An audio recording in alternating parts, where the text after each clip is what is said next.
Too tired. Must climb.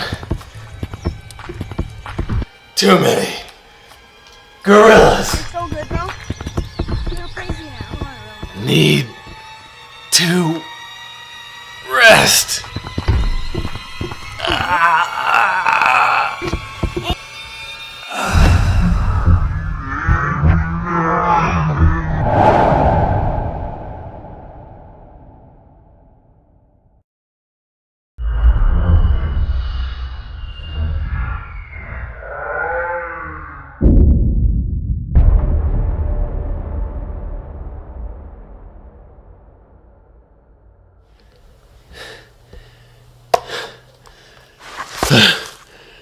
If only I had a place to rest my hands.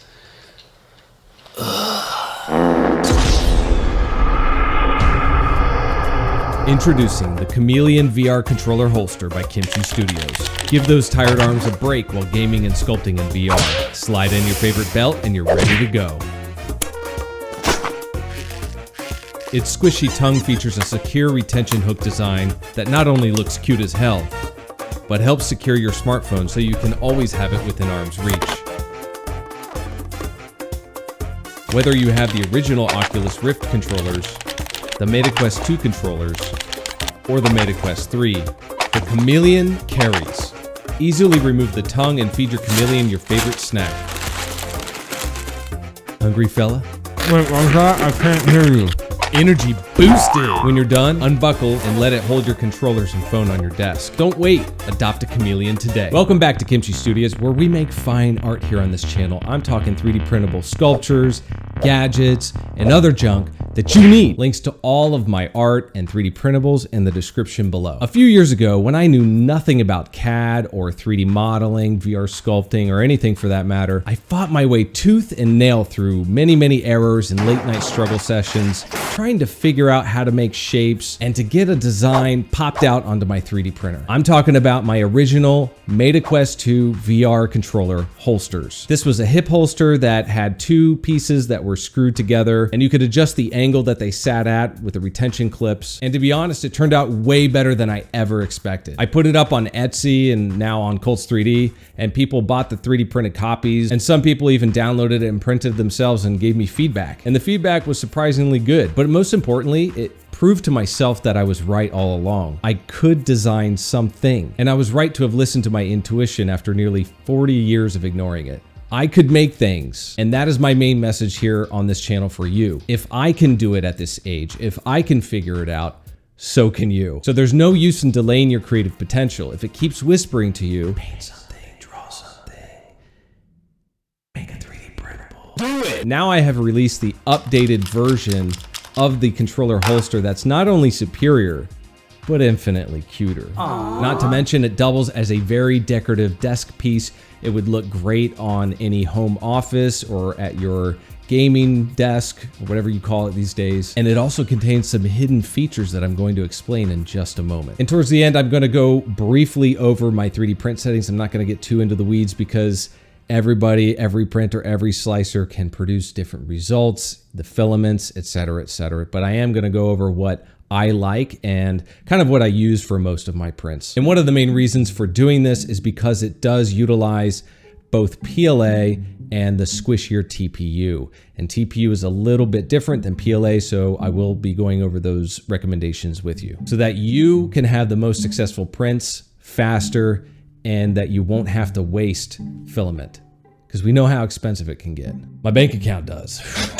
But if you want an inside look, a little more detailed look, I will be doing another overview video after this one, going over just my thought process of designing it and how I went about it in FreeCAD. You can use whatever software you want. That's what I used, and that's what I'll be going over. But the concepts that I'll cover in that video are going to apply to pretty much any 3D modeling software. There's many great options these days. So stay tuned for that video, especially if you're like me, a non-engineer, more creatively inclined person who's just starting out CAD or 3D modeling and you have no training or experience and you can't sit down and watch those long tutorials. They're just boring. This is the Chameleon VR holster.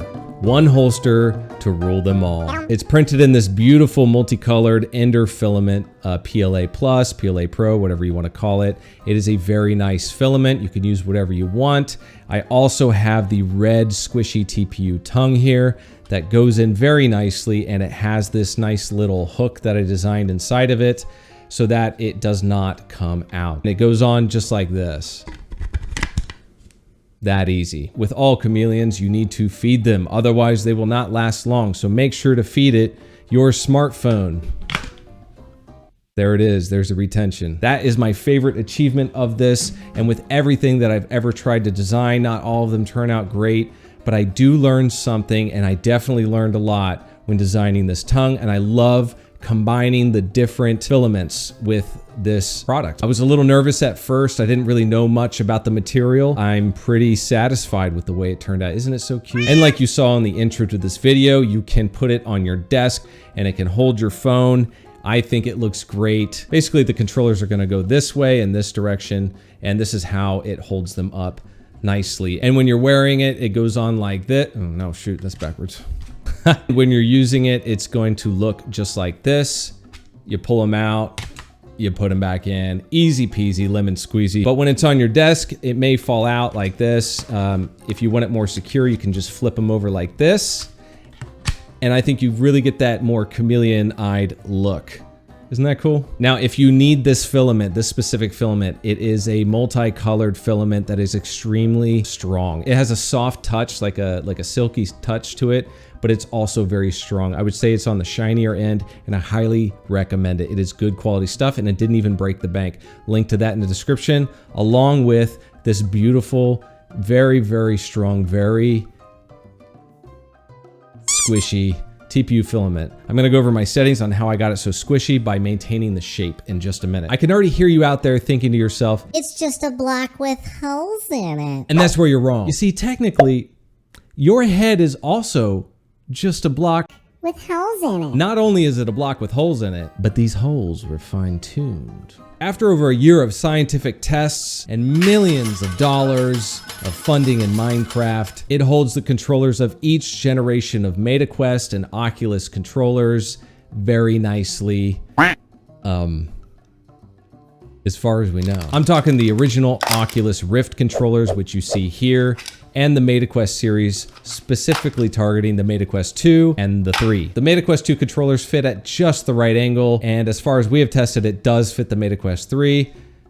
We ran out of funding, but we have been to Best Buy, and we did some accurate scientific tests behind glass, like 2 feet away. Now, with its ability to adapt to each of these generations' controllers, it was only appropriate to give it a name like the Chameleon, and to give it a cute little nose, you know? The Chameleon looks fantastic printed in this very high quality Ender brand multicolored PLA Plus. It was the only brand of this type of filament in this color configuration that I could find. And I think it's the best functioning filament that I've ever tasted.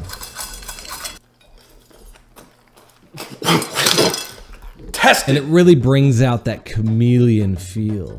You'll notice I have made the belt slots big enough to fit really big belts like your leather steel core everyday carry belts, but they will fit pretty much anything except for those gaudy, awful looking Hot Topic belts. Personally, I like to use a simple lightweight adjustable belt buckle strap you see here, which you can leave on, so there's no need to take it off and put it back on when you decide to appear offline. That you can also find in the links in the description below. Now, it does come with 2 slightly different 3D printed TPU squishy tongues. You can see this one's a little more flat and raised at the bottom, and this one is a little more curved and cute and cartoony. The reason for that is because all phones and their cases are shaped differently, and this is going to give you a slightly different feel and retention on those different sizes of phones. So that's why I included both of these in the files that you'll be getting. But I also have physical copies that I'll have available on places like TikTok Shop and Etsy. Now, I do recommend putting the screen facing toward the tongue to prevent any possible scratching or damage to it that the PLA might cause, and to do a barrel roll in it.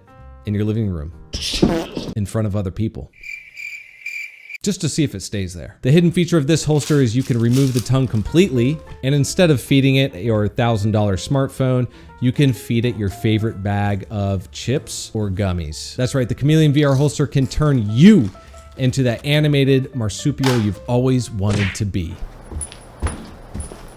You don't have to wait for Halloween. Now, if people do like this, I have even more in the pipeline that I plan to roll out, but I have been extremely busy going to the beat, working on other designs and the nuances of getting them just right. And when I'm not doing precision CAD-based designs, you can catch me losing my mind sculpting and painting in VR. I am addicted to it. I wish I had more time to do it. It is so great. And if you don't have a VR headset, I have one linked for you in the description below. And in fact, it should work with these holsters, right?